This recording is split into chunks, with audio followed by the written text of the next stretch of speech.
بہت سارے لوگ یہ سوال پوچھتے رہتے ہیں، اس کی کھوج میں لگے رہتے ہیں۔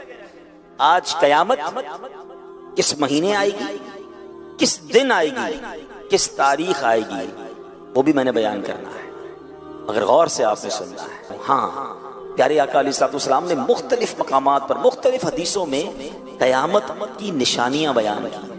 قیامت سے پہلے یہ باتیں ہیں جو ہو جائیں گی، اور ان میں سے بہت ساری نشانیاں ہو چکی ہیں۔ نبی پاک سے سوال ہوا، پیارے آقا علیہ الصلوۃ والسلام سے سوال پوچھا گیا کہ قیامت کب آئے گی؟ قرآن کریم میں یہی ہے، یہ کوسچن بھی ہے۔ قرآن میں فرمایا یسألونک عن الساعۃ ایان مرساہا، آپ سے قیامت کے متعلق سوال کرتے ہیں کہ اس کے قائم ہونے کا وقت کب ہے۔ سبحان اللہ، اس سوال کا جواب رب کریم نے قرآن میں کیا ارشاد فرمایا، لا تأتیکم الا بغتہ۔ آسان ترجمہ قرآن کنز العرفان، تم پر وہ اچانک ہی آ جائے گی۔ قیامت سے پہلے کوئی اناؤنسمنٹ نہیں ہوگا، کوئی پریڈکشن نہیں ہوگی، کچھ بھی نہیں ہوگا، مگر ایک چیز پتا چل رہی ہے کہ قیامت جب آئے گی تو لوگ غفلت میں ہوں گے۔ ابھی آپ نے سنا نا کہ کوئی کھانا کھا رہا ہوگا، کوئی کپڑا لے رہا ہوگا، پتہ بھی نہیں ہوگا، ایوری بڈی وہ اپنی چیزوں میں مشغول ہوں گے، غفلت میں ہوں گے۔ جب لوگ اس سے بالکل غافل ہوں گے، اپنی مصروفیت میں ہوں گے، دنیاوی لگن میں ہوں گے، کاموں میں مگن ہوں گے، قیامت کی طرف دھیان ہی نہیں ہوگا، اس وقت قیامت آ جائے گی۔ غور کریں، کیا آج ایسا وقت نہیں ہے؟ کس کو فکر ہے قیامت کی؟ کون تیاری میں لگا ہے قیامت کی؟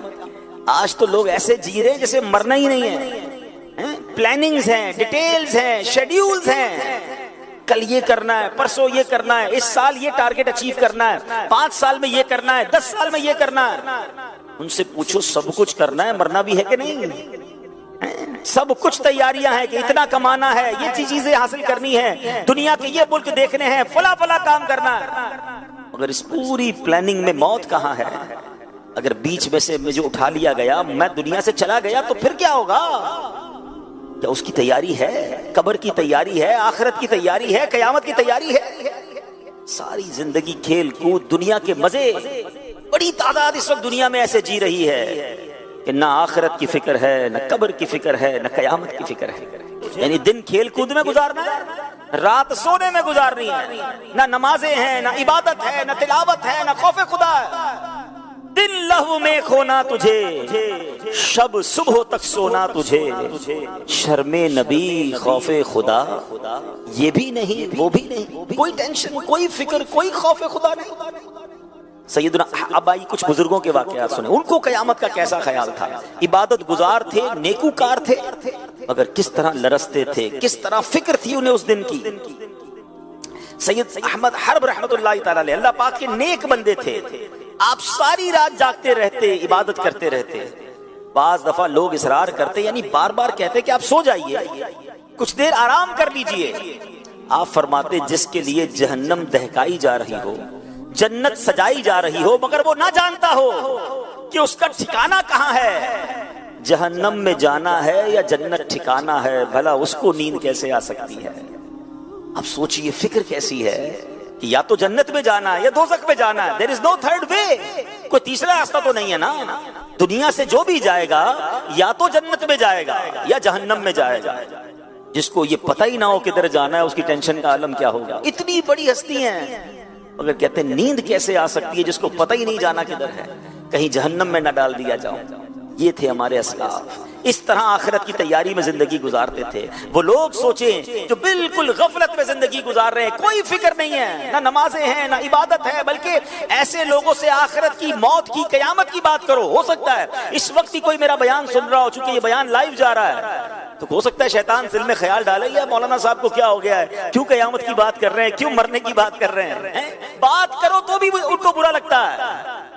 اللہ کے بندو، ہم بات نہیں کریں گے تم مرنے سے بچ جاؤ گے، ہم ذکر نہیں کریں گے تم قیامت کے دن پیش ہونے سے نکل جاؤ گے۔ قرآن کے ذکر کا، قرآن کی قیامت کی ریممبرنس کا، قیامت کو یاد کرنے کا کیسا شاندار نظام ہمارے قرآن کریم اور شریعت نے بنایا۔ ہم روزانہ نماز پڑھیں، بار بار سورہ فاتحہ پڑھیں اور ہر رکعت میں پڑھیں، اور اس سورہ فاتحہ میں بار بار قیامت کو یاد دلایا گیا، مالک یوم الدین۔ کون سا دن؟ کون سے دن کا مالک؟ یوم جزا کا مالک۔ یعنی قیامت کے دن کا مالک. پڑھتے ہو نا الحمدللہ رب العالمین الرحمن الرحیم مالک یوم الدین، یوم جزا کا مالک. یاد رہے کہ قیامت آنے والی ہے، مجھے پیش ہونا ہے، مجھے وہاں کی تیاری کرنی ہے. کیسا یاد تھا بزرگان دین کو. ایک بار حضرت عمر بن عبدالعزیز، کتنا بڑا نام ہے، اتنی بڑی ہستی ہیں، آپ ایک مرتبہ رونے لگے. آپ کو روتا دیکھ کر آپ کی زوجہ محترمہ بھی رونے لگی، بعد میں دیگر گھر والے بھی رونے لگے. کیسے لوگ تھے. ادھر ساری رات ناچ گانے ڈھول تماشے، پوری فیملی ناچ رہی ہوتی. یہ تو سنا ہم نے کہ فلاں کے گھر میں ساری رات فلمیں ڈرامے گانے باجے ناچ گانے ہوتے رہے. یہ کیسا گھرانہ ہے کہ خود بھی رو رہے ہیں، زوجہ بھی رو رہی، بچے بھی رو رہے ہیں. جب رونے کا سلسلہ رکا تو پھر پوچھا گیا کہ حضور آپ رو کیوں رہے ہیں، یہ تو بتائیں. گھر والے پوچھتے ہیں امیر المومنین آپ کیوں رو رہے ہیں؟ تو فرمایا مجھے بارگاہ الہی میں حاضر ہونا یاد آ گیا، جس کے بعد کوئی جنت میں جائے گا تو کوئی دوزخ میں. یہ کہہ کر آپ نے چیخ ماری اور بے ہوش ہو.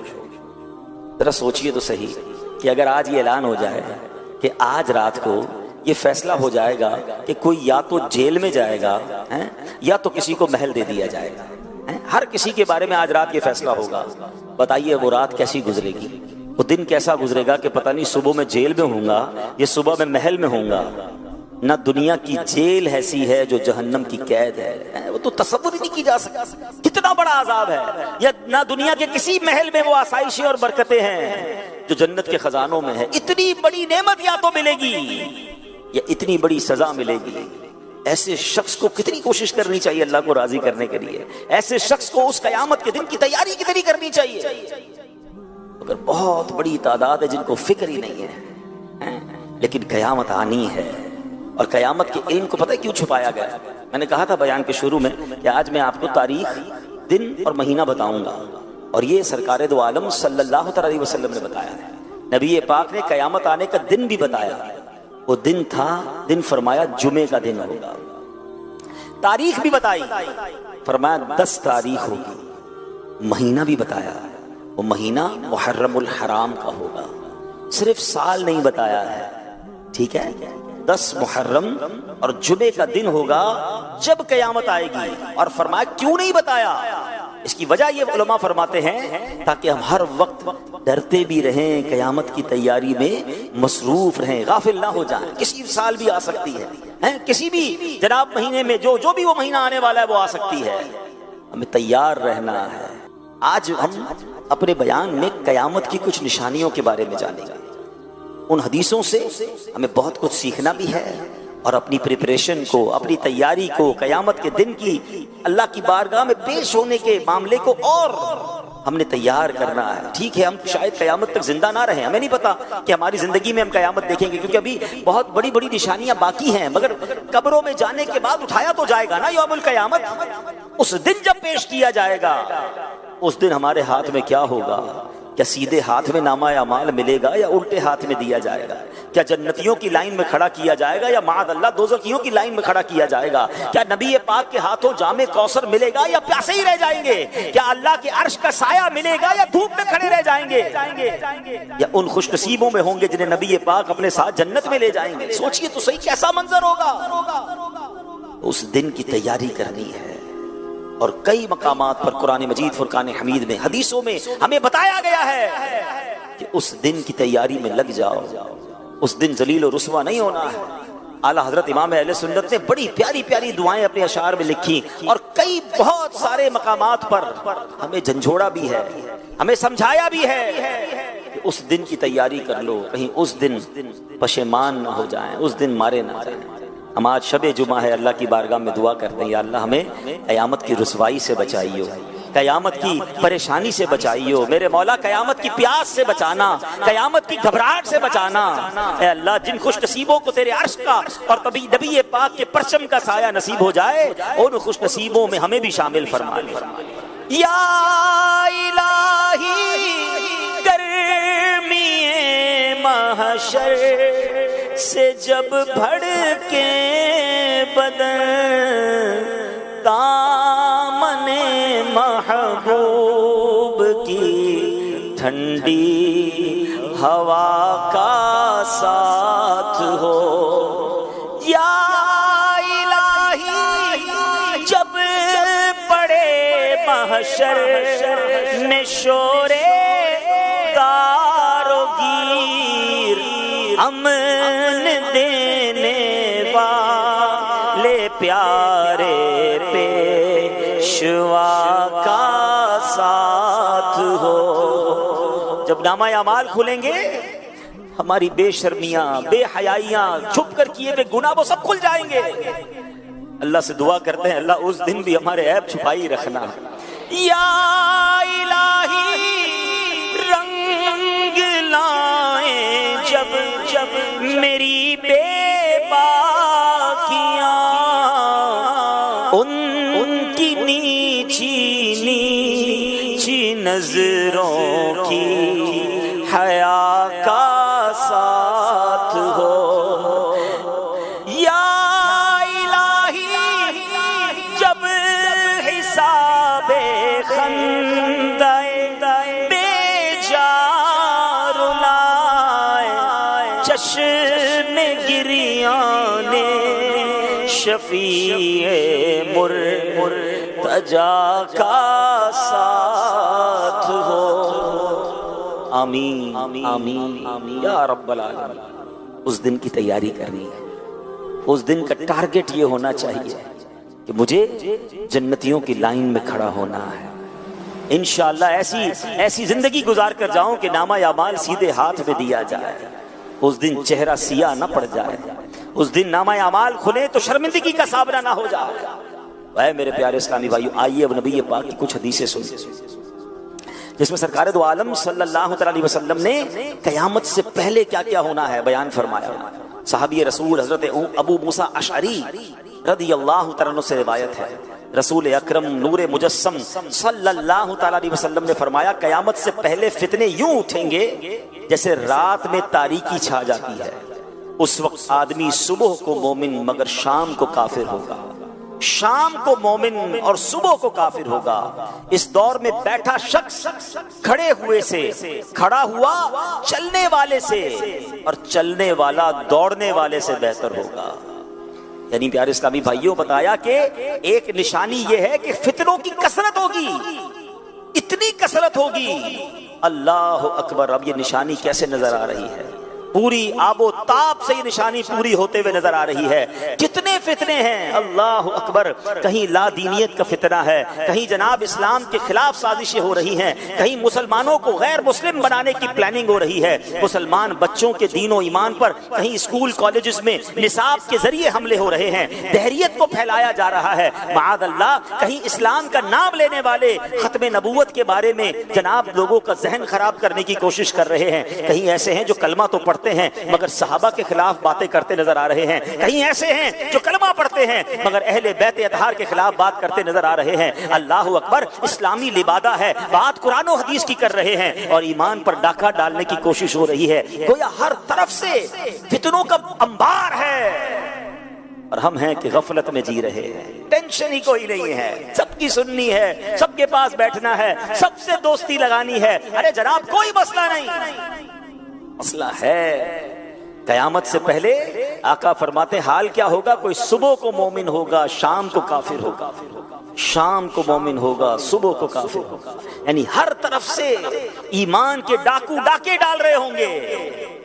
سیدی اعلیٰ حضرت امام اہل سنت نے 100 سال پہلے بات فرمائی تھی، کہا سونا جنگل، رات اندھیری، چھائی بدلی کالی ہے، سونے والوں جاگتے رہیو، چوروں کی رکھوالی ہے، آنکھ سے کاجل صاف چرا لیں یا وہ چور بلا کے ہیں، تیری گٹھڑی تاکی ہے اور تو نے نیند نکالی ہے۔ کیا فرمایا؟ آنکھ سے کاجل چرا لیں گے۔ کتنا زبردست محاورہ استعمال کیا۔ آنکھ کے اندر لگا ہوا کاجل اور سرما کون چرا سکتا ہے؟ فرمایا ایسے بلا کے چور ہوں گے تمہیں پتہ ہی نہیں چلے گا، اور تمہارا مال لے جائیں گے، تمہارا ایمان لے جائیں گے، تمہارا عقیدہ لے جائیں گے، کیونکہ علم دین تو ہے نہیں، علماء کرام کی صحبت ہے نہیں، دین پر پختگی کا ذہن ہے نہیں، ایمان جناب کتنی بڑی چیز ہے اس کی حفاظت کی فکر ہی نہیں ہے۔ یہ سب کچھ ہو رہا ہے اور نبی پاک نے 1450 سال پہلے کم و بیش بتا دیا تھا کہ ایسے فتنے ہوں گے۔ مگر کیا ہم اس وقت کانشیس ہیں؟ ہم اس میں فکر مند ہیں کہ میرا ایمان بچ جائے، میرا عقیدہ بچ جائے؟ اچھا جناب میرا بچ گیا، میرے بچوں کا بچ جائے، اتنی بڑی تعداد میں لوگ یہاں بیٹھے ہیں، ان میں سے بہت سارے بڑی عمر کے ہیں، ماشاءاللہ بچپن سے دینی ماحول میں یا جوانی میں دینی ماحول میں آ گئے، مگر آج کا نوجوان کہاں ہے؟ ہماری اپنی اولاد کہاں ہے جو اسکول کالج اور دوستوں میں سارا دن اور رات گھوم رہے ہیں؟ ان کے ایمان اور عقیدے کی کون فکر کرے گا؟ انہیں کون دین کی بات بتائے گا؟ کیونکہ سوشل میڈیا کا زمانہ ہے، ہر بندے کے ہاتھ میں سوشل میڈیا ہے اور سب کی سننے کا ذہن بن گیا ہے۔ یاد رکھیے گا کہ یہ ایمان چھیننے کی سازشیں ہو رہی ہیں، ہمیں ایمان کی حفاظت کرنی ہے، فتنوں سے اپنے آپ کو بچانا ہے۔ اللہ اکبر، بخاری شریف کی حدیث سنیے، اس حدیث سے اور سمجھ آئے گا کہ جب ہر طرف سے فتنے ہوں ہمیں کیا کرنا چاہیے؟ ہمیں سائڈ پر ہو جانا چاہیے، فتنوں کی طرف جانا نہیں ہے۔ نبی پاک فرماتے ہیں، اللہ کے آخری نبی رسول ہاشمی صلی اللہ تعالی علیہ وسلم نے فرمایا، ان قریب ایک زمانہ آئے گا کہ اس وقت مسلمان کا بہترین مال بکری ہوگا۔ کیا ہوگا؟ بکری ہوگا، تاکہ بکریاں لے کر پہاڑوں اور بارش کی جگہوں کی طرف نکل جائے اور فتنوں سے اپنا ایمان بچا لے۔ اللہ اکبر۔ اس حدیث کے تحت علماء فرماتے ہیں اس کا مطلب یہ ہے کہ کچھ بکریاں ہوں، غاروں کی طرف جائے، وہیں بکریاں چرائے، اسی کے دودھ سے اپنا گزارا کرے اور اپنا ایمان بچا لے، یعنی فتنوں والی جگہ سے دور چلا جائے۔ اللہ اکبر۔ اب اس سے ہمیں آج کے دور میں کیا سیکھنے کو مل رہا ہے کہ جہاں فتنہ ہے، جہاں ایمان کے جناب خلاف سازشیں ہیں، وہاں ہمیں جانا ہی نہیں ہے۔ ہمیں اس گلی میں کیوں جانا ہے کہ جناب وہاں دین چھیننے کا، عقیدہ چھیننے کا ڈر ہے؟ اگر کہتے نہیں جناب میں فلاں کو ذرا سرچ تو کروں، اسے تو سنوں، اس کی گلی میں جاؤں، اس کی بات تو سنوں، حدیث کیا کہہ رہی ہے کہ بکریاں لے کر بندہ اکیلا چلا جائے، ایمان بچا لے۔ اگر آج دنیا بھر میں ٹریول کرنا ہے، لوگ ان ملکوں میں ہجرت کرنے کے خواب دیکھ رہے ہیں کہ ہم ان ملکوں میں جائیں، اپنے بچوں کو بھیجیں تاکہ تھوڑے پیسے کما کر لائے، تھوڑا جناب دنیا بھر کی ڈگریاں لے کر آئے۔ ارے کبھی سوچا کہ بچہ جا کر ڈگری تو لے آئے گا، کہیں ایمان نہ دے کر آ جائے، یورو اور پاؤنڈز تو لے کر آ جائے گا مگر دین اور ایمان نہ چلا جائے۔ سب سے پہلے ایمان ہے میرے پیارے ساتھی۔ دنیا بھر میں سفر کرنے والے، مائیگریشن کی خواب دیکھنے والے، دنیا بھر کے ویزوں کی لائن میں لگنے والے، ایک بات کا تو فیصلہ کرو، جس ملک میں جا رہے ہو، جس علاقے میں جا رہے ہو، کیا وہاں دیندار لوگ ہیں؟ کہاں وہاں جا کر میرا اور میری اولاد کا، میری آنے والی نسلوں کا ایمان محفوظ رہے گا؟ اس کی کوئی ٹینشن نہیں ہے۔ بتاؤ ادھر پیسے کتنے ملیں گے، ادھر جناب کرنسی کتنی ملے گی، ادھر پاسپورٹ کتنا جلدی ملے گا، صرف یہ سوچنا ہے۔ بالکل اسی طرح اپنے کاروبار، اپنی دوستیاں کرتے وقت، اپنی رشتہ داریاں کرتے وقت سوچئے۔ لوگ کہتے ہیں خاندان بڑا ہے، بچی بہت خوش رہے گی، بیٹے کی فلاں خاندان میں شادی ہو جائے گی، جہیز بڑا اچھا آئے گا، تعلقات بڑے مضبوط ہو جائیں گے، بڑے بڑے خاندان سے ہمارا جناب، بڑے قبیلے اور بڑے جناب سٹی کے لوگوں سے ہمارا ریلیشن ہو جائے گا، بڑے عہدے والے لوگ ہیں جناب، بڑا نام ہے ان کا، نام بڑا ہے، گھر بڑا ہے، گاڑیاں بہت ہیں، پیسہ بہت ہے، ایمان ہے کہ نہیں؟ عقیدہ درست ہے کہ نہیں؟ کوئی نہیں پوچھے گا، کوئی نہیں سوچے گا۔ اپنی بیٹی جس کے ہاتھ میں دے رہے ہو، جس خاندان والوں کے ساتھ رشتہ کر رہے ہو، کبھی سوچا کہ ان کا عقیدہ صحابہ، اہل بیت، خود نبی پاک اور اللہ کے بارے میں کیا ہے؟ ارے کماتے بہت ہیں، کون چیک کرے گا کہ حلال کماتے ہیں یا حرام کماتے ہیں؟ اگر سود کا کام کرنے والا ہے تو اللہ سے جنگ کرنے والا ہے نا حدیثوں میں سود کا کام کرنے والا کون ہے؟ جیسے اس نے اللہ سے جنگ کی، ارے جو رب سے جنگ کر رہا ہے تم اس سے رشتہ کر رہے ہو، اس نے تو برباد ہونا ہے۔ اللہ سے جنگ کر کے تو کوئی نہیں جیت سکتا نا۔ کسی کو کوئی ٹینشن نہیں ہے، دنیا کا منصب، دنیا کا پیسہ، دنیا کا نام، جناب فیم چاہیے، پتہ ہے میرا رشتہ کس سے ہو گیا ہے، یہ بات کرنی ہے، یہ نام چاہیے۔ ایمان کی فکر کون کرے گا؟ نہ کرو ایسا۔ کاش یہ بات ہمارے ذہن میں بیٹھ جائے کہ رشتہ کرنا ہے، کاروبار کرنا ہے، کسی ملک میں شفٹ ہونا ہے، ایون پاکستان کے کسی علاقے میں مجھے مائیگریٹ کرنا ہے، نیا گھر لینا ہے، پہلے دیکھوں عاشقان رسول کی مسجد قریب ہے کہ نہیں، بچے پیدا ہوں گے تو مدرسہ قریب ہے کہ نہیں، جہاں میرے بچوں کا دین، ایمان اور عقیدہ محفوظ رہے گا۔ ارے آج میں ہوں، میرے بچوں کو سنبھال رہا ہوں، کل میری آنکھیں بند ہونی ہیں، مجھے دنیا سے جانا ہے، میرے بعد میرے بچوں کا کیا ہوگا، میرے بچوں کے بچوں کا اس ملک اور اس علاقے میں کیا ہوگا، کوئی نہیں سوچ رہا۔ اچھا آج اچھے خاصے دیندار لوگوں کو کہیں کہ یار آپ فلاں کے ساتھ اٹھتے بیٹھتے ہیں تو آپ کا دوست بدعقیدہ ہے، آپ کا دوست بے ایمان ہے، آپ کا دوست معاذ اللہ گستاخ صحابہ یا گستاخ اہل بیت ہے، اور جناب نبی پاک کے بارے میں، دین کے بارے میں اس کی خیالات اچھے نہیں ہیں۔ لوگ کہتے ہیں جناب اس کا اپنا عقیدہ، میرا اپنا عقیدہ، میں تو صرف دوستی کرتا ہوں، ہم ساتھ کھاتے پیتے ہیں، ہمارا کاروبار ہے، ہمارا اٹھنا بیٹھنا ہے۔ مجھے ایک بات بتاؤ، آپ کے والدین کو کوئی گالیاں دے، آپ کے ماں باپ کو کوئی برا بھلا کہے، کیا اس کے ساتھ بھی ایسی دوستی لگاؤ گے؟ نہیں، اس کا تو میں منہ دیکھنا پسند نہ کروں ہیں. اور صحابہ اور اہل بیت کے بارے میں کیسی بھی کوئی بات کر لے میرا دوست بن سکتا ہے. ملنا نہیں قیامت کے دن، صحابہ کو منہ نہیں دکھانا، امام حسین کے قدموں میں جانا نہیں ہے، پنجتن پاک کی غلامی نہیں اختیار کرنی. کیا کرو گے یہ دوستیاں؟ یعنی اتنا سب کچھ ہلکا ہو گیا ہمارے لیے کہ دین، ایمان، عقیدہ، بلیفز کچھ بھی نہیں، صرف دنیا کی دوستی، صرف تھوڑے پیسے، صرف تھوڑے تعلقات. نہیں میرے پیارے اسلامی بھائی، سب سے پہلے ایمان ہے. اور یاد رکھیے گا صحبت اثر لاتی ہے. ہاں، بری صحبت تمہیں برا بنا دے گی، اچھی صحبت تجھے اچھا بنا دے گی. اچھوں کے ساتھ بیٹھیں، عاشقان رسول کے ساتھ بیٹھیں، خوف خدا والوں کے ساتھ بیٹھیں، مضبوط مسلمانوں کے ساتھ جن کا عقیدہ اور ایمان مضبوط ہے ان سے دوستی کرنی ہے، ان سے رشتہ کرنا ہے، ان کے ساتھ رہنا ہے تاکہ ایمان. دیکھیں نا حدیث پاک میں تو فرمایا دنیا والوں کو چھوڑ کے غار میں چلا جائے، بکریاں لے کے چلا جائے، ایمان بچائے. ہم یہ تو نہیں کر رہے اس دنیا میں، لیکن کم از کم برے لوگوں سے تو الگ ہو جائیں، برے ماحول سے تو الگ ہو جائیں. اور یہ فتنوں کا دور آ چکا ہے.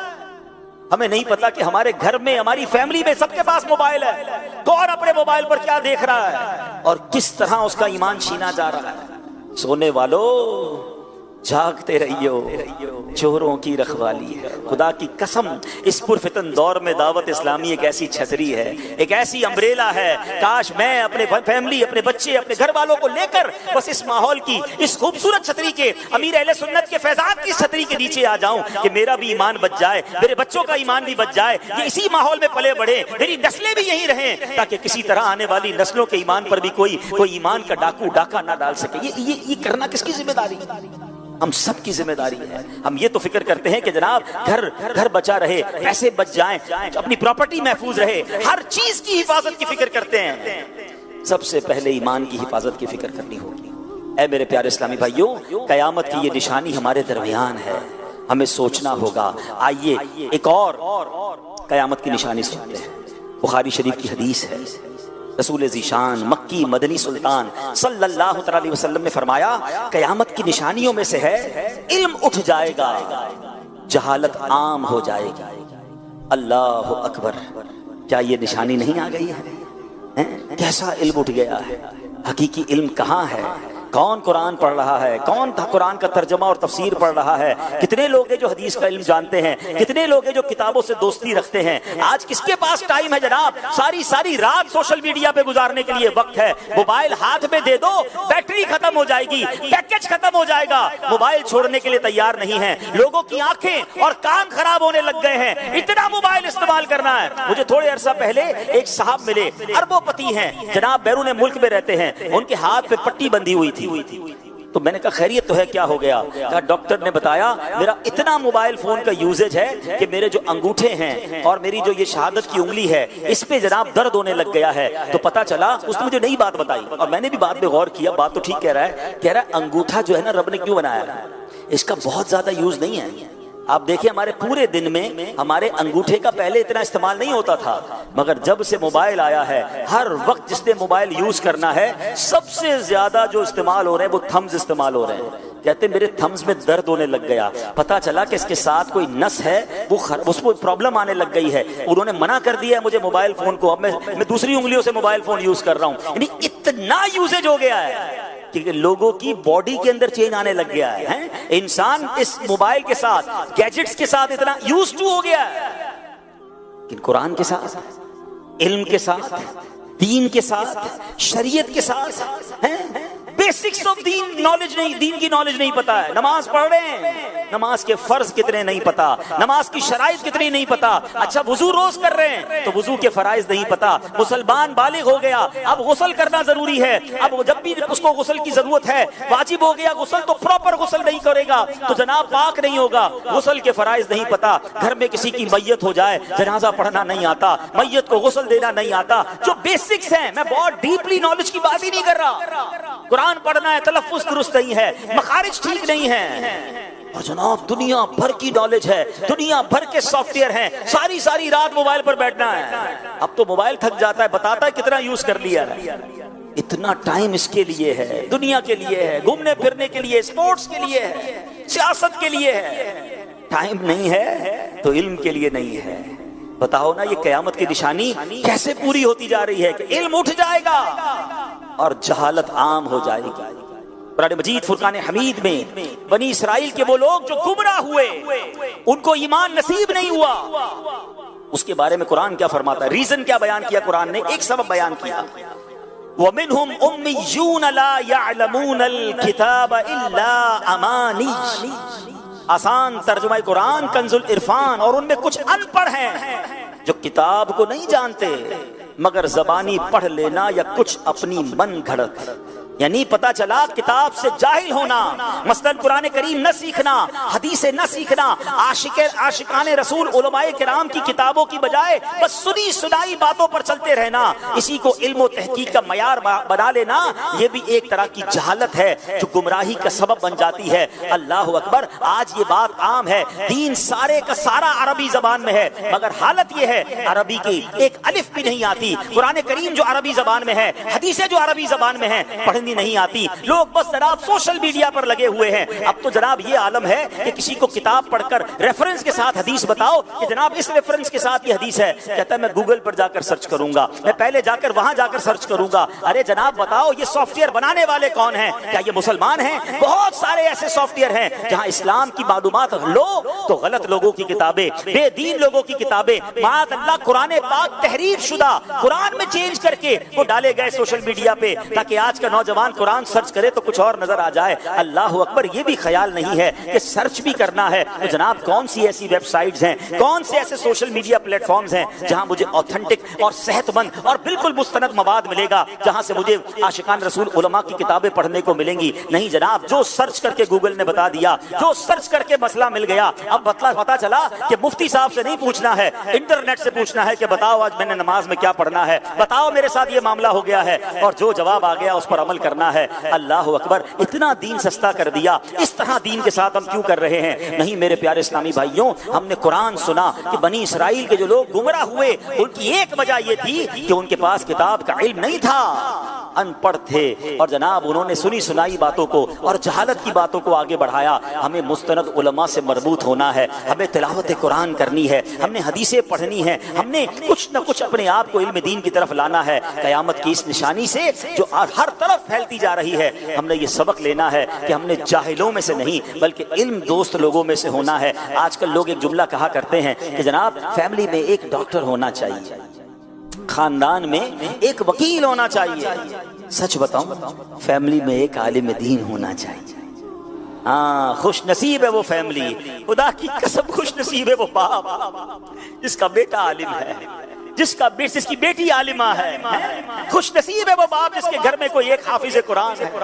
ایسے الحمدللہ کتنے خاندان دعوت اسلامی میں ملتے ہیں۔ کبھی کبھی تو رشک آتا ہے، ایک باپ ہے 3 بیٹے ہیں، تینوں عالم دین ہیں، ایک باپ ہے 4 بیٹے ہیں، چاروں عالم دین ہیں، ایک بیٹا دارالافتاء میں ہے، کوئی بیٹا امامت کر رہا ہے، کوئی بیٹا دین کا کام کر رہا ہے۔ کتنا خوش نصیب ہے وہ والد کہ جس کے گھر میں بیٹی عالمہ ہے۔ اللہ اکبر، حدیثوں میں آپ فضائل تو پڑھیں یار، دنیا میں کتنی لوگ ڈگریاں لینے کے لیے دن رات بھاگ رہے ہیں۔ یقیناً دعوت اسلامی والے دنیاوی تعلیم کے خلاف نہیں ہیں، مگر مجھے ایک بات تو بتائیں، پہلے تو میں مسلمان ہوں نا، میں نے نبی پاک کا کلمہ پڑھا ہے۔ ارے جتنی کوشش بچے کی ڈگری کے لیے کرتے ہیں، جتنی کوشش بچے کو دنیا کی تعلیم کے لیے کرتے ہیں، تھوڑا تو علم دین سکھا دو۔ یاد رکھیے گا، مرنے کے بعد میرا کوئی بچہ MBBS کی کتاب کھول کر، لاء کی بک کھول کر یا دنیا کی PhD کی ڈگری لے کر مجھے ایصال ثواب نہیں کرے گا۔ اگر میرے بچے کو قرآن پڑھنا آتا ہوگا، اگر میری اولاد کو حدیث اور جناب درود پاک اور دین کی باتیں آتی ہوں گی، تو وہ مجھے مرنے کے بعد دعاؤں میں یاد رکھیں گے۔ میں آپ کو ایک صحیح مشورہ دینا چاہتا ہوں، کم از کم ایک کام کر دو، اپنی اولاد کو جیتے جی نمازی بنا جانا۔ خوش نصیب ہے وہ والدین جس کے بچے نمازی ہیں۔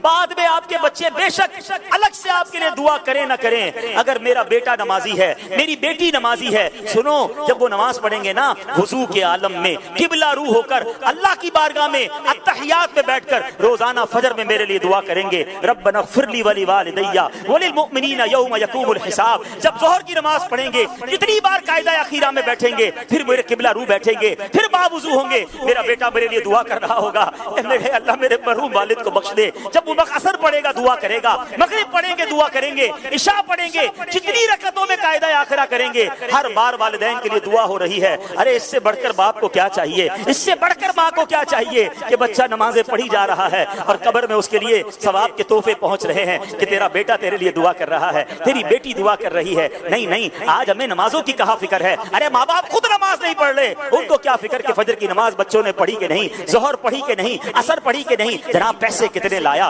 ڈگری کون سی حاصل کی. لوگ بتاتے ہیں میرا بیٹا جناب فلاں سافٹ ویئر موبائل دو, ابھی آپ کے موبائل میں چیزیں انسٹال کر دے گا. بڑی اچھی بات ہے, ٹیکنالوجی آنی چاہیے, مگر کیا آپ کا بیٹا قرآن پڑھنا جانتا ہے؟ کیا آپ کی اولاد کچھ حدیث کے بارے میں جانتی ہے؟ سچی بات تو یہ ہے, خوش نصیب والد کون ہے پتہ ہے آپ کو؟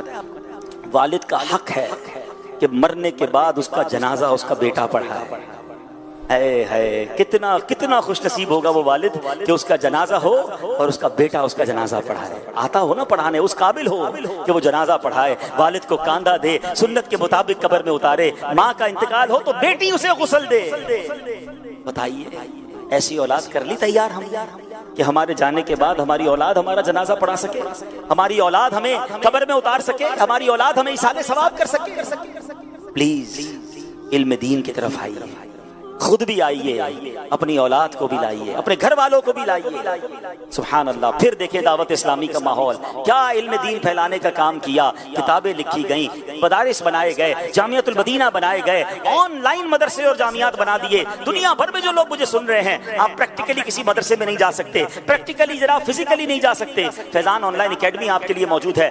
آن لائن اپنی مرضی کے ٹائم کے مطابق. میں ساؤتھ افریقہ میں ایک فیملی سے ملا, اللہ اکبر, اس گھر میں غالباً 17-18 لوگ تھے, دادا بھی تھے, پوتے بھی تھے, عورتیں بھی تھی, مرد بھی تھے. فرمایا انہوں نے 18 کے 18 لوگ سارے کے سارے فیضان آن لائن اکیڈمی کے اسٹوڈنٹ ہیں.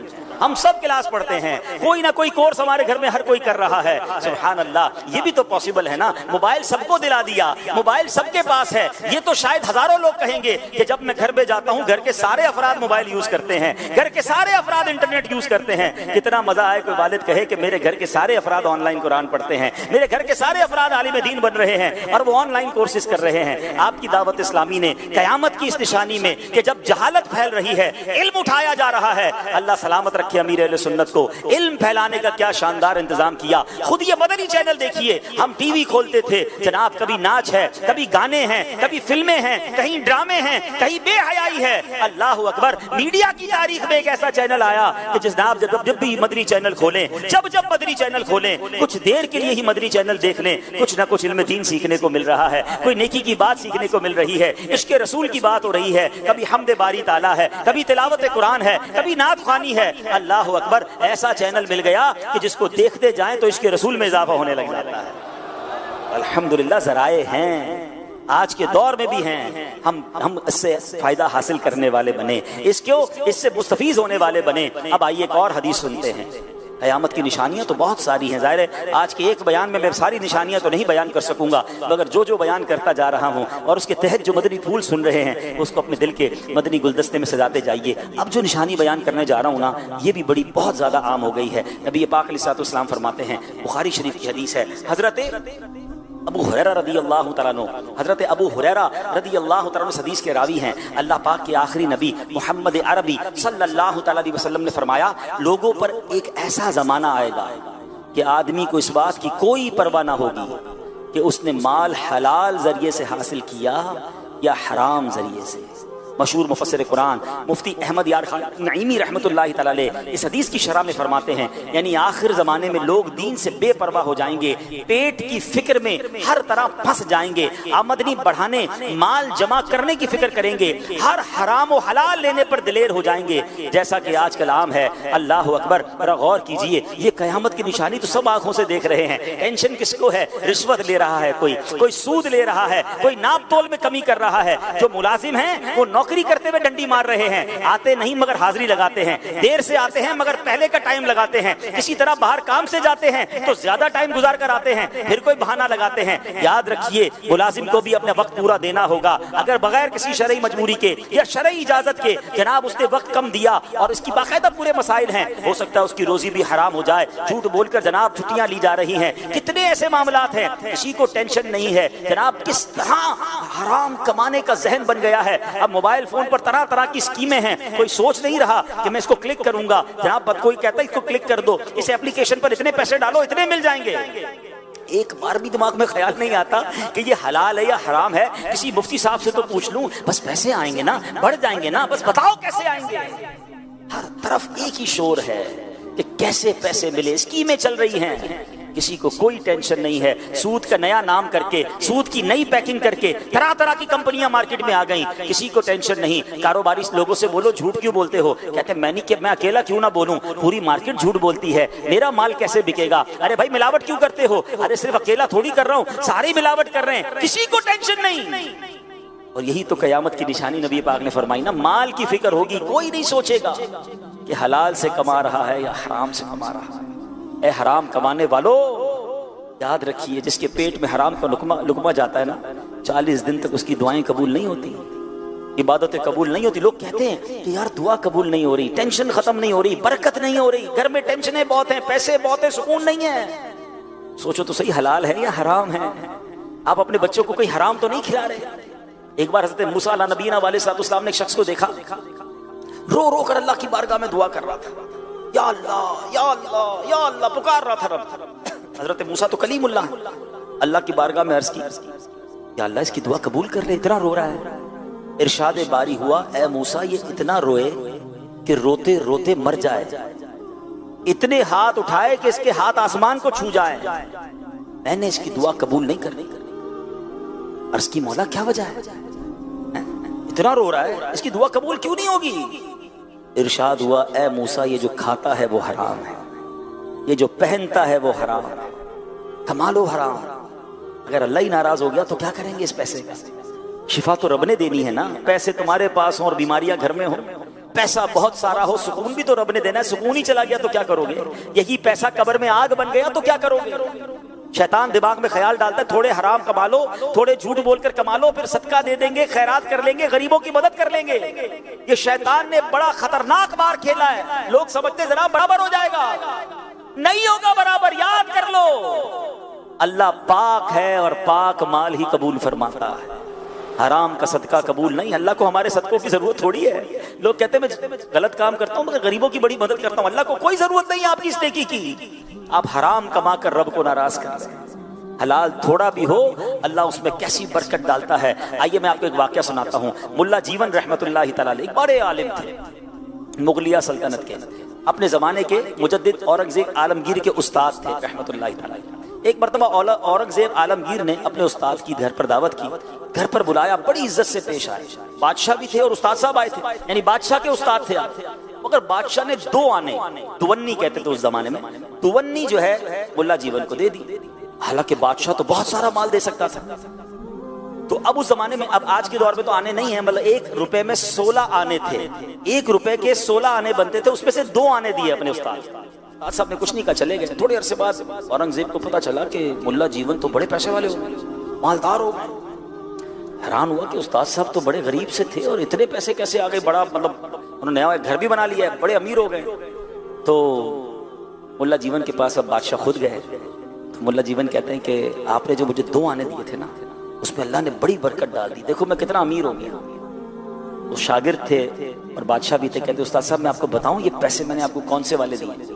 اپنے بندے کو کہا جاؤ فلاں جگہ سے بنیا جو غلے کا تاجر ہے اس کو لے کر آؤ، وہ اس کو بلایا۔ تو بادشاہ کا حکم ہوا کہ کہا کہ 1 سال میں تم نے کس کس کو پیسے دیے کھاتا کھول کر بتاؤ۔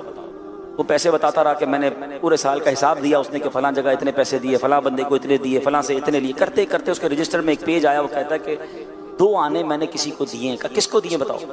کہ بندے کا نام نہیں پتا، ایک نامعلوم بندہ تھا۔ کہ اس کا واقعہ سناؤ، کون ہے وہ؟ کہتا ہے بادشاہ سلامت مسئلہ یہ ہے کہ ایک بار میرے گھر کی چھت پکنے لگی، شدید بارش تھی، رات کا وقت تھا، میں بڑا پریشان تھا، تو اچانک ایک بندہ میرے گھر کے قریب سے گزرا، مجھے لگا مزدور ہے، میں نے کہا بھائی میرے چھت کی مرمت کرو گے؟ بارش برس رہی ہے, اندھیری رات ہے, کچھ بندہ چھت پہ چڑھ گیا, میری پوری چھت کی اس نے مرمت کر دی. پیسے میرے پاس تھے نہیں, پیسے دکان پر تو تھے, اس وقت نہیں تھے. میں نے کہا بھائی 2 آنے ابھی لے جاؤ, باقی جب صبح آنا مزدوری اپنی لے جانا, کام تم نے بڑا کمال کا کیا. وہ مزدور نے کہا کہ بس مجھے کچھ اور نہیں چاہیے, یہی کافی ہے. وہ 2 آنے لے کر چلا گیا. اب بادشاہ نے کہا ٹھیک ہے آپ واپس چلے جاؤ. وہ غلے کا تاجر واپس چلا گیا. اب اورنگزیب عالمگیر اپنے استاد سے کہتے ہیں کہ حضور پیسے تو بڑے تھے میرے پاس, آپ میرے گھر آئے تھے, میں بہت سارے پیسے آپ کو دے سکتا تھا, مگر اس 2 آنے کی جو مزدوری کی تھی نا وہ میں نے کی تھی.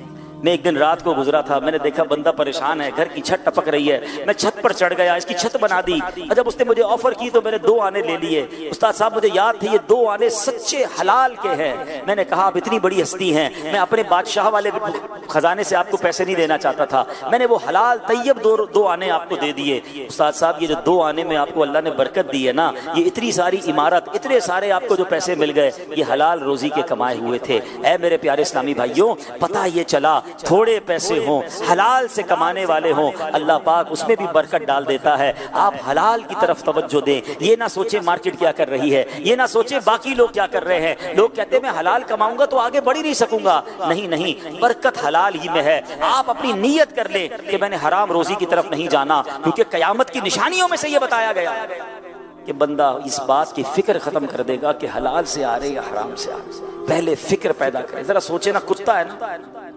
کتا بھی کبھی کہیں جاتا ہے نا, اس کے اگر ہڈی پڑی ہو یا گوشت پڑا ہو یا کوئی بھی کھانے کی چیز ہو, کتا بھی کھانے سے پہلے سونگتا ہے پھر کھاتا ہے. خراب ہو تو کتا بھی نہیں کھاتا. یار ہم تو مسلمان ہیں, انسان ہیں, ہم کمانے سے پہلے پوچھیں گے نہیں, سوچیں گے نہیں کہ حلال ہے یا حرام ہے, جدھر سے بھی آ جائے لے لیں گے. نہیں میرے پیارے اسلامی صاحب, ایک اور آخری جو ہے وہ نشانی سن لیجیے. نبی پاک علیہ السلام فرماتے ہیں ایک مرتبہ جبریل امین علیہ السلام انسانی شکل میں بارگاہ رسالت میں حاضر ہوئے. آپ نے پیارے آقا علیہ السلام سے چند سوال پوچھے. نبی پاک علیہ السلام نے جواب ارشاد فرمائے. ان میں سے ایک سوال پوچھا کہ یا رسول اللہ, قیامت کی چند نشانیاں بیان کیجیے.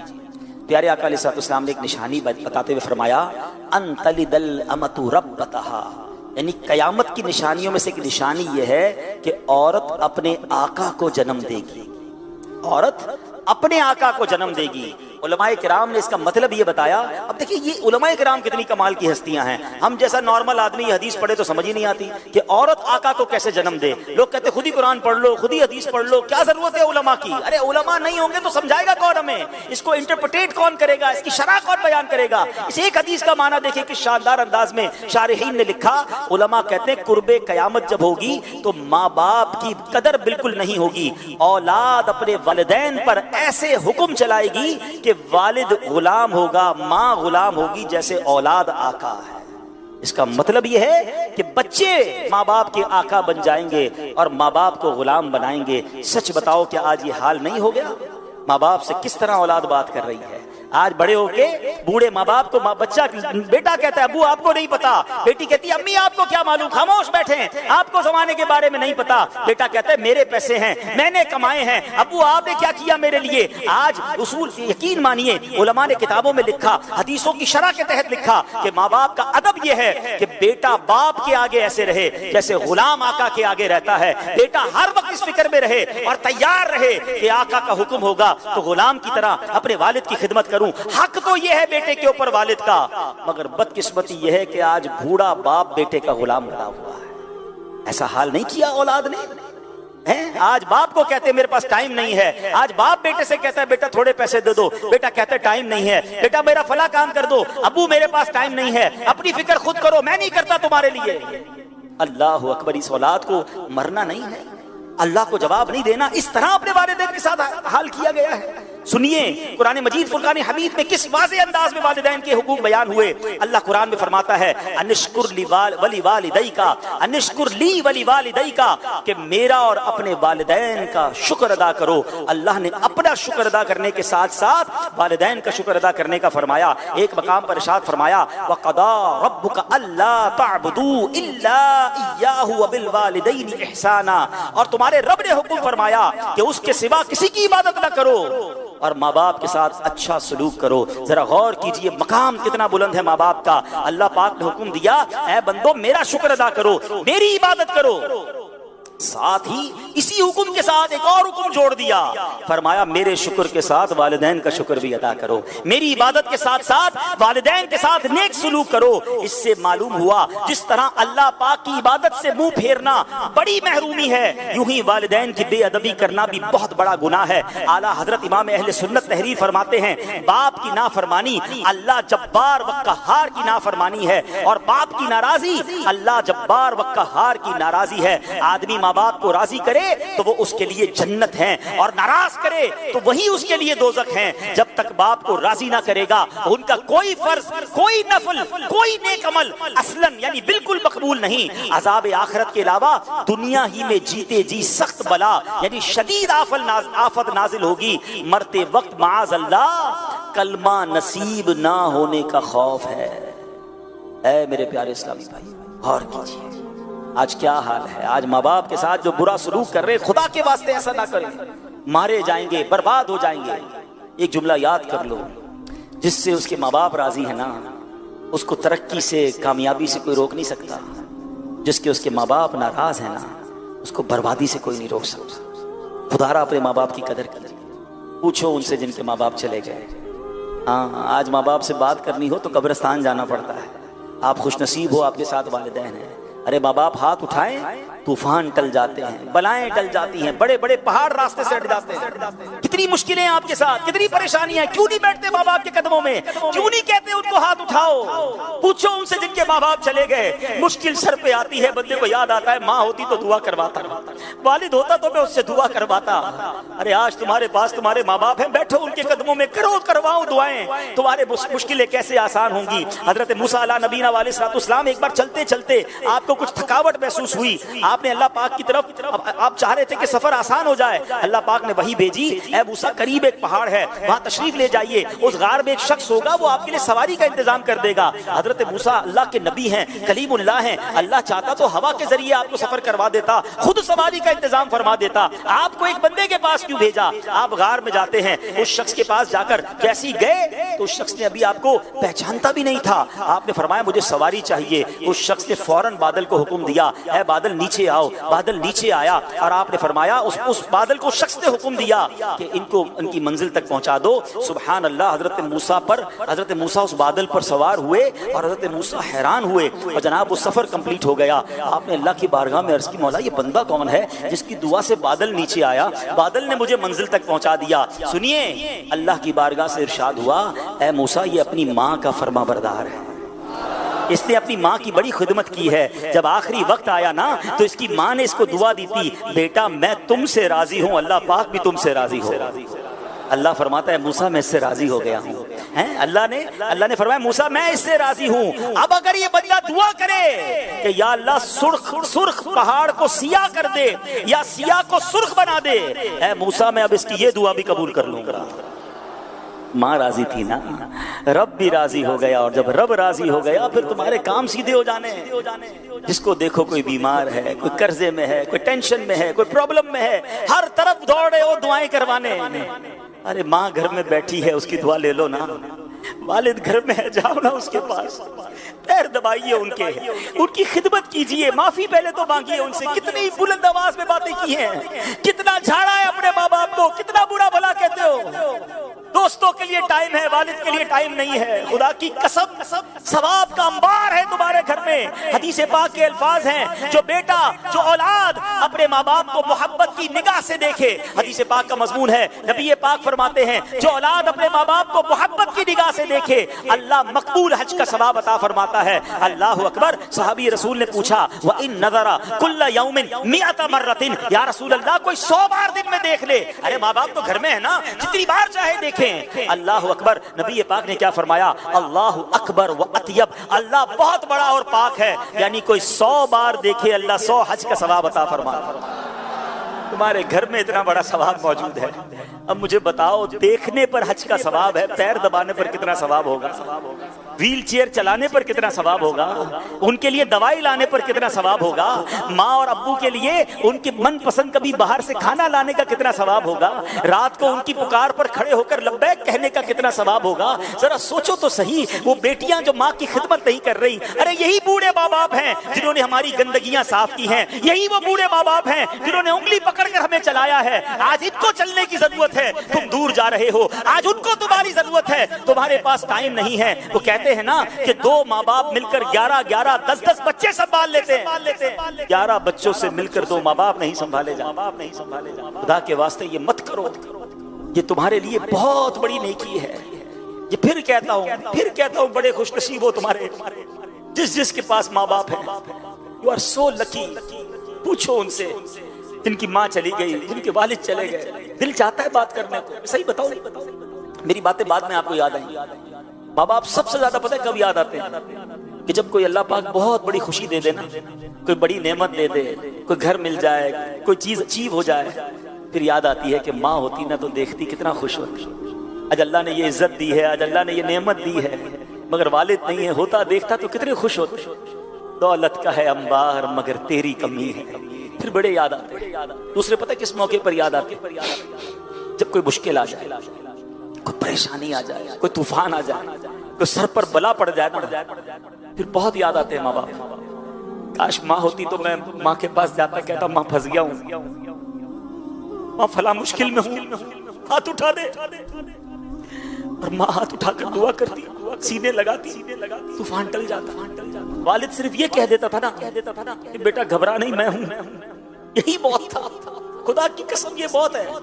والد صاحبان ہوتا ہے، درخت ہوتا ہے، درخت آپ نے دیکھا ہے، درختوں کے جو اوپر کے پتے ہوتے ہیں نا، وہ سارے میلے بھی ہوں گے اور گرم بھی ہوں گے، مٹی بھی وہ لیتے ہیں، دھوپ بھی وہ لیتے ہیں، اور نیچے بیٹھنے والے کو سایہ دیتے ہیں۔ والد نے ہمیشہ دھوپ اپنے اوپر لی تھی، ٹینشن ساری اپنے اوپر لی تھی، ہم پر مٹی نہیں آنے دی، ہم پر دھوپ نہیں آنے دی، ہم پر بلائیں نہیں آنے دی، کہ میرا بیٹا سکون سے رہے، میں سنبھالوں گا۔ اگر آج اسی والد کو تمہاری ضرورت ہے اور کہتے ہو ٹائم نہیں، انہیں دکھی کرتے ہو، نہ کریں ایسا۔ کاش کہ یہ باتیں سمجھ آ۔ اللہ ہمیں والدین کی قدر کرنے والا بنا۔ جن کے والدین چلے گئے نا، آج بھی آپ انہیں خوش کر سکتے ہیں، ہاں آج بھی آپ ان کی روح کو خوش کر سکتے ہیں، ان کو قبر پہ خوش کر سکتے ہیں۔ نیکیاں کیجیے، اصالے ثواب کرو، روز اپنے ماں باپ کو کچھ نہ کچھ بھجواؤ۔ زندہ ہوتے اور روز کچھ لے جاتے تو کتنا خوش ہوتے کہ بیٹا روز کچھ آتا ہے، گھر سے کام سے آتا ہے، روز لاتا ہے، روزانہ کچھ نہ کچھ بھیجیں۔ نماز پڑھ کے دعا کریں، یا اللہ میرے ماں باپ کو بخش دے۔ کبھی قبرستان جا کر، جمعہ کا دن ہو، قبرستان جا کر یاسین شریف سنا کے آ جائیں ان کو، وہاں جا کے دعا کریں۔ کبھی مسجد کے چندے میں یا کسی نیکی کے کام میں کسی غریب کی مدد کریں نا، دل میں نیت کر لیں یار یہ میں جو کر رہا ہوں نا، ماں باپ کے اصالے ثواب کے لیے، اللہ اس کا ثواب میرے امی ابو کو پہنچا دے، پہنچے گا انہیں، اور انہیں احساس ہوگا کہ میرا بیٹا بھولا نہیں ہے، میری بیٹی بھولی نہیں ہے، مجھے ہر روز کچھ نہ کچھ، ہر 2 دن بعد کچھ نہ کچھ نیکی پہنچا رہا ہے۔ مگر جو ماں باپ کے دنیا سے جانے کے بعد بھی نماز نہیں پڑھ رہے، جو ماں باپ کے دنیا سے جانے کے بعد بھی حرام زندگی گزار رہے، سوچو کتنی تکلیف ہو رہی ہے۔ یعنی زندگی میں بھی انہیں سکھ نہیں پہنچایا تم نے، اور مرنے کے بعد قبر میں بھی وہ تکلیف میں ہے۔ نہ کرے ایسے۔ اللہ پاک مجھے اور آپ کو جو باتیں سنی اسے یاد رکھنے، عمل کرنے، دوسروں تک پہنچانے کی توفیق عطا فرما، قیامت کی تیاری کرنے کی توفیق عطا فرما، اس دن کی رسوائی سے بچائے۔